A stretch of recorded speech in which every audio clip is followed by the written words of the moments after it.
Hey, now back in those days when you were recording a TV show, you had passion for the project in those days. When Rugrats slipped right under the consensus in those days, Chicago wasn't nearly as unsafe in those days, and rappers actually talk about real words in those days.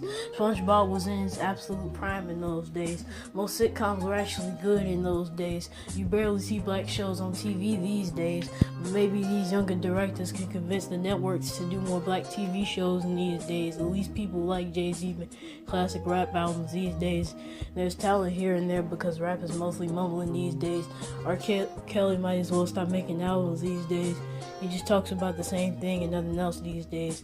God, can you show MTV they're not the political gods and that they think they speak for everyone and everything these days? Back in the 90s, MTV's name actually made sense in those days, you know.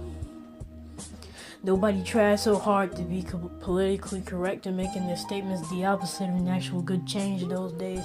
Back in those days. Yeah, man, back in those days. Back in those days. Yeah, man, back in those days. Those days. Yeah, those days.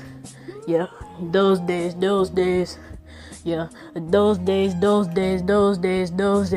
days.